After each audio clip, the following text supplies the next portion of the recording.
Okay, so I've prepared 200 milliliters of solution with 125 grams of sodium hydroxide and 200 mils of water.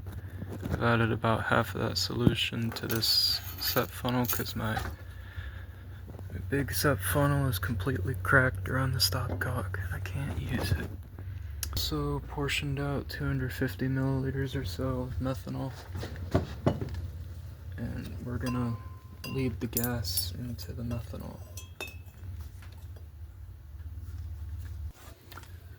Alright. Turn off heating. Okay, there we go. Heated up a bit, but it's alright. We're gonna need to get it hot anyway. Whoa, lots of gas production, okay. Fuck. Just had some methanol go up in. That was a lot faster than I expected. Okay, drop-wise. I can't smell any methylamine, so I think this is a good addition, right? Because it seems to be dissolving so fast that most of it isn't bubbling up to the surface, and then any that is bubbling up is carrying some methanol vapor with it, so for now we're alright. Whoa!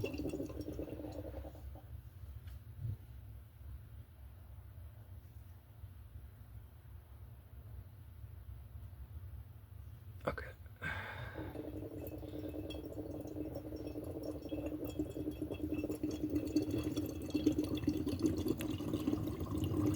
That's a bit too much. More than I wanted. Alright, I could smell a bit on that burst. But only a tiny bit. The methanol is really good at dissolving it. Now the problem is I'm gonna have to open it to add the other portion, and it's gonna have to pretty much completely drain, so I'm gonna have to pull the tube back up. Oh, getting some suck back.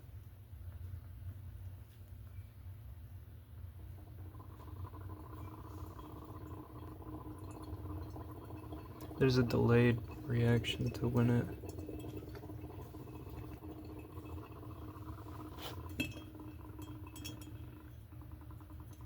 Right, so I'm just waiting for the bubbling to stop. Suck back to start. It's almost there. Okay, here we go. Showtime. So I know there's a mess of tubes going on, but it's really simple.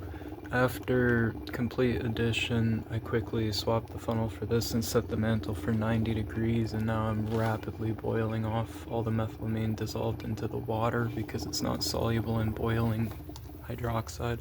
The tubes become really squishy because unfortunately I had some suck back, so the methylamine got sucked.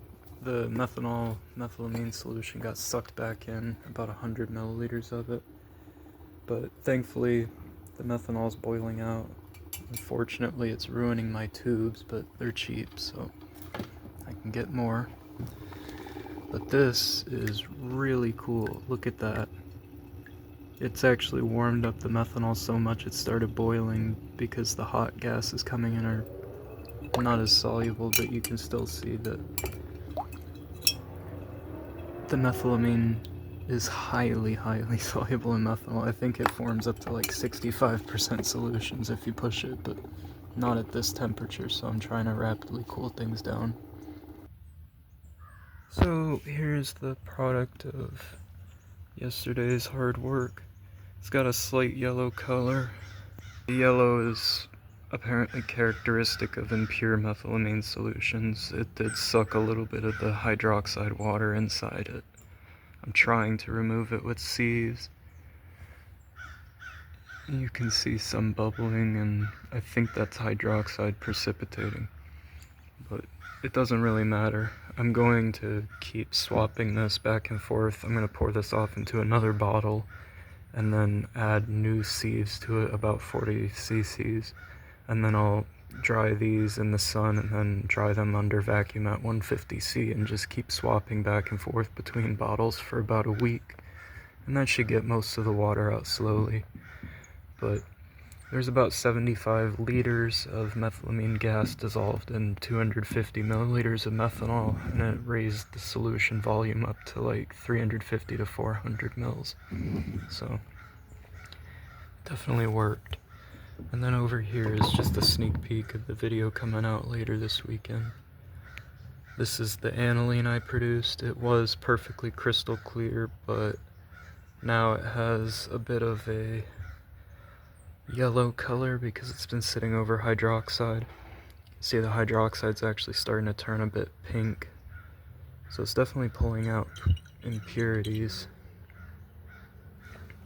I'm going to get another pound of para-aminobenzoic acid and decarboxylate that, which should produce another 2 times as much, so it should fill the bottle all the way.